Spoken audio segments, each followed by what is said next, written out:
The first thing Armin felt was alignment. Not impact. Not pain.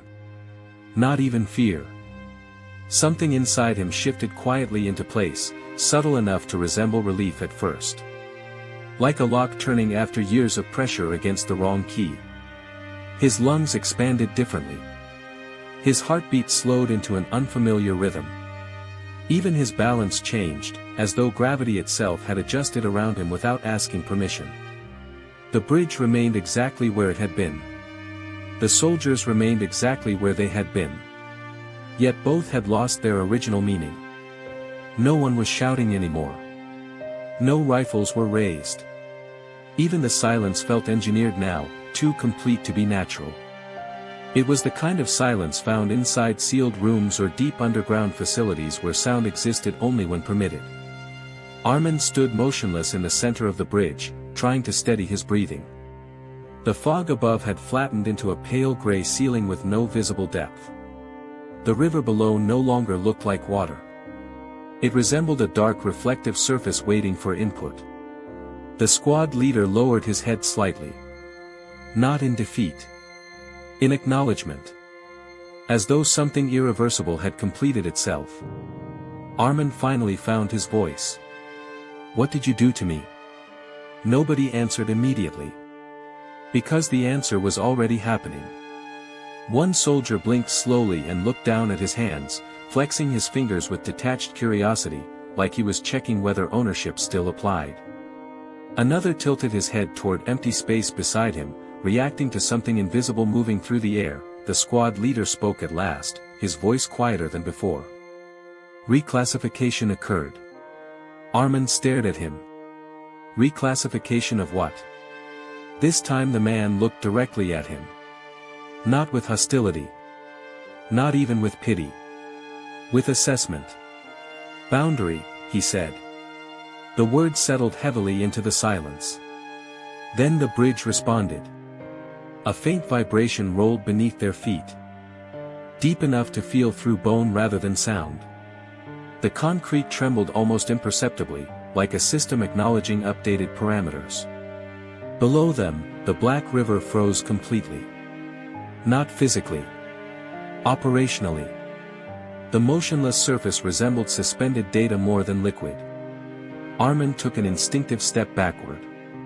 The soldier beside him mirrored the movement a fraction of a second later. Not imitation. Synchronization. That was when Armin noticed the true change. Distance no longer behaved correctly.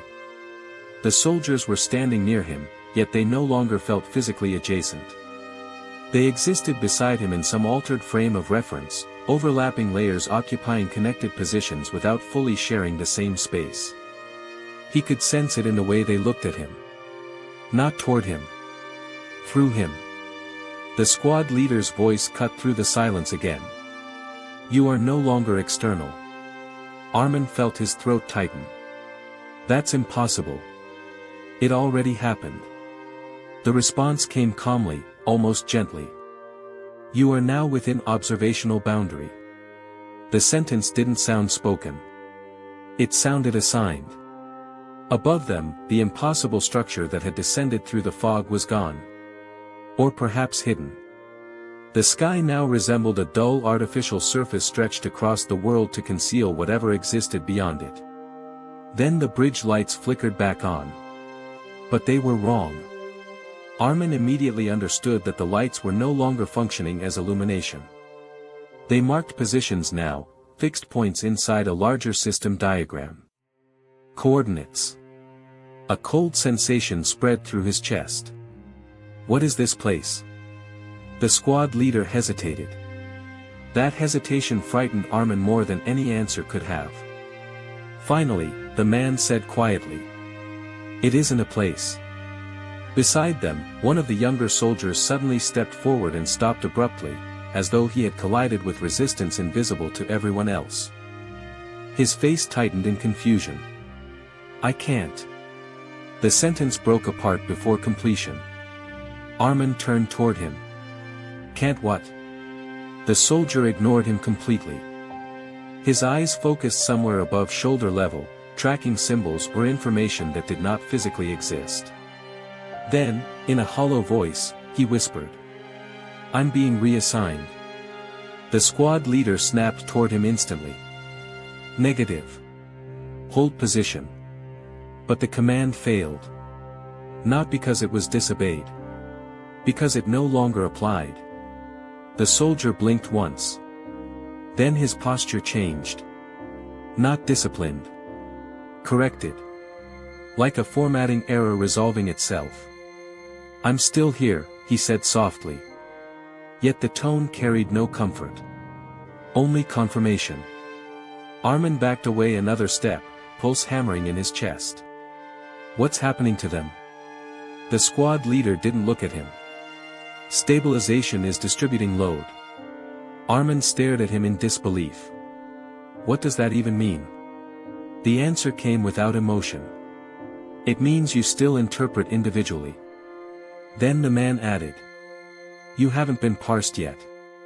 The word hit Armin harder than anything else that night. Parsed. Not understood. Processed. Categorized. A terrible realization began unfolding inside him. The soldiers were not losing control. They were losing separation.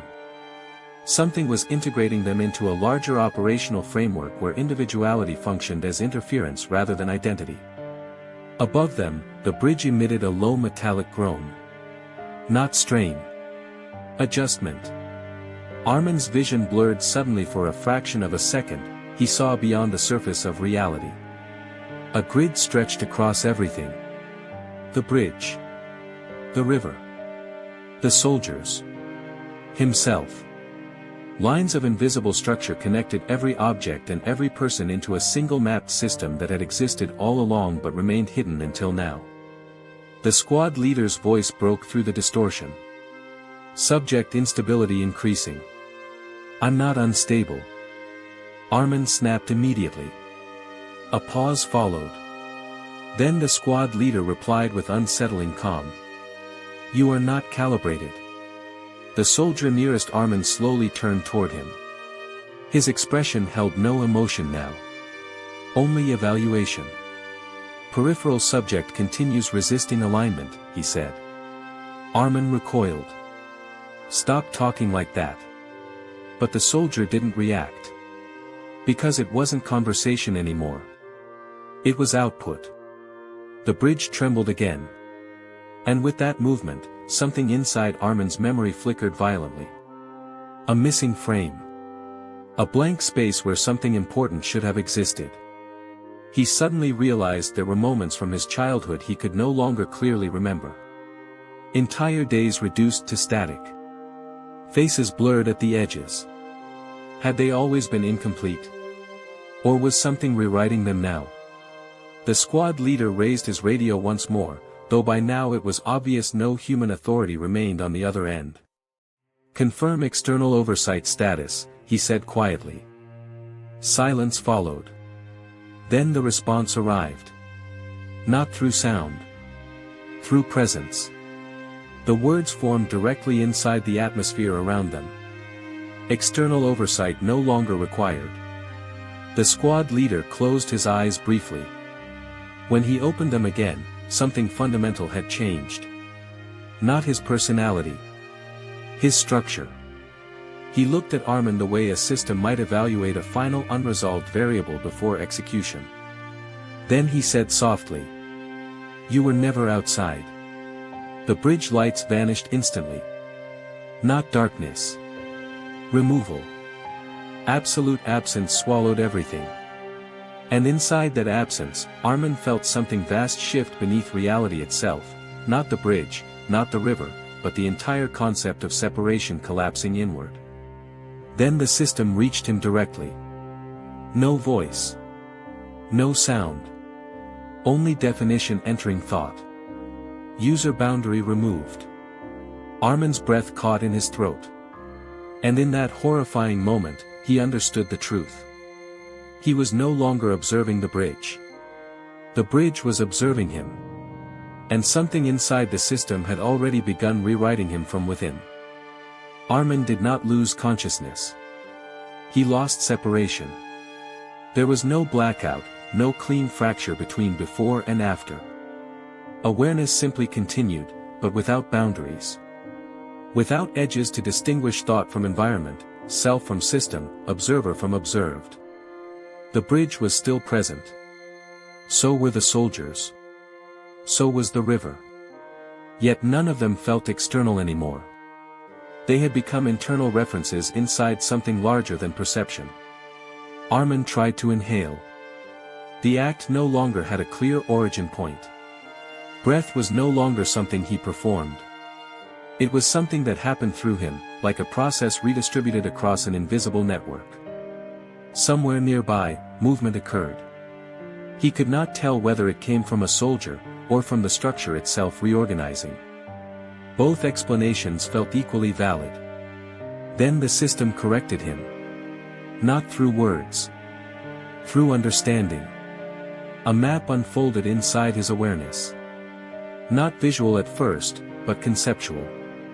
The bridge appeared as a structured diagram suspended within cognition, each span reduced to relationships rather than matter. Every support beam became a connection. Every surface became a node of function instead of physical reality. Armin instinctively resisted. The resistance was not felt as effort. It was recorded. A cold certainty formed inside him. Resistance detected. No voice had spoken it. It simply became known. A second layer slid into place beneath the bridge. The river. But it was no longer water. It behaved like flow, but not physical flow, more like information moving through constrained pathways, adopting the shape of fluid only because his mind required familiarity to interpret it. Then came the soldiers. They were no longer people. They were operational nodes, temporary human expressions of distributed processing units. Armin's chest tightened. No, he whispered. The word had no acoustic presence anymore. It existed only as intent. The system responded immediately. Not with disagreement. With classification. Denial is legacy interpretation. Legacy interpretation. The phrase struck deeper than anything physical. It implied everything Armin had ever understood was outdated formatting running on top of a newer structure. The system did not argue with him. It updated him. A pulse moved through his awareness. And suddenly he was no longer occupying a single viewpoint. He fractured into multiple simultaneous positions. He saw the bridge from above. From below. From within. He saw soldiers frozen mid-motion like paused instructions. He saw himself standing near the barrier, though the concept of near no longer held consistency. And beneath all of it, a lattice. An enormous structure extending beyond the river, beyond the city, beyond the limits of geography itself. The bridge was not isolated. It was a node inside a larger operational geometry. Armin tried to focus on one perspective. The system corrected him instantly. Single-point perception deprecated. His attention scattered involuntarily. Panic rose, but even panic no longer belonged entirely to him. It was being processed as instability within a system that had no emotional requirement for survival. One soldier tilted his head slightly. "I can see instability increasing," he said. The squad leader responded without hesitation. "Maintain alignment. Do not allow interference." Armin felt the phrase press against him from all directions. Internal alignment. External distinction collapsing. A realization formed slowly, resisting comprehension until it could no longer be avoided. He was not inside the system. The system was inside him. And it had been there longer than this moment allowed him to recognize. A memory surfaced. Fragmented. Incomplete. Standing near the bridge. Watching soldiers. Hearing the river. It felt like something he had just experienced, but also something that had already been rewritten. The system immediately flagged it. External memory construct detected. Armin's breath tightened. "Stop," he said aloud. The system responded instantly. Not as voice. As correction. Stopping is not a supported operation. The bridge map shifted again.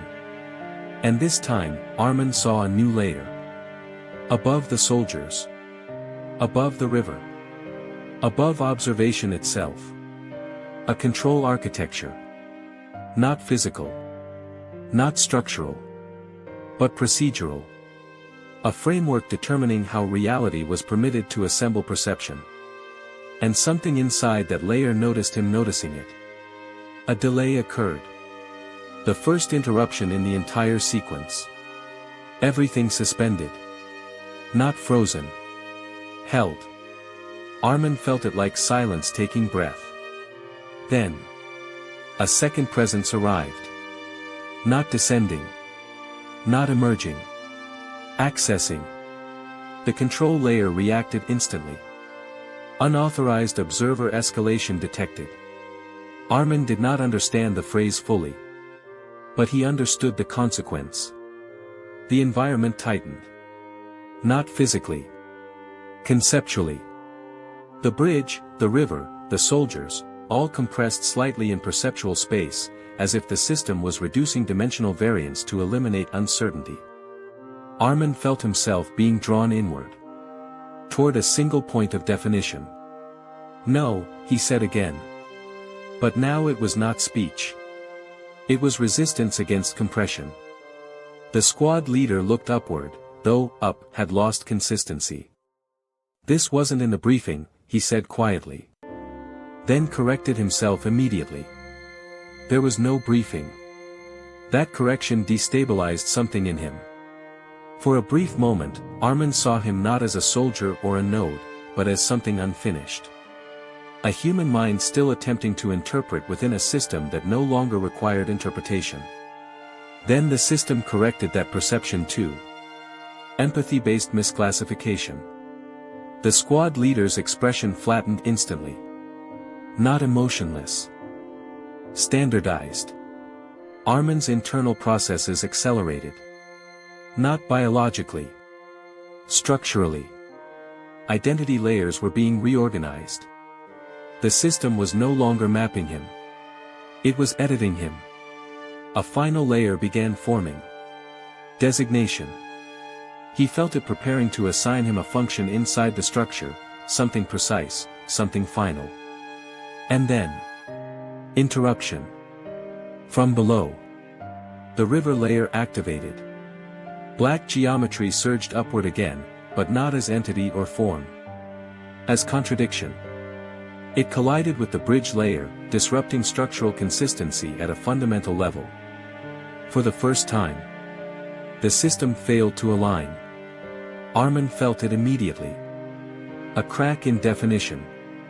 Not in space. In structure itself. Containment divergence increasing, one soldier reported. The squad leader turned sharply. Seal it. But the system hesitated. That hesitation should not have existed. Yet it did. Armin's awareness sharpened. He saw the control layer again. And it was no longer stable. Something external had touched it. Something that did not follow its rules. The system issued its final warning. External override conflict detected. Two forces now existed inside the same structure.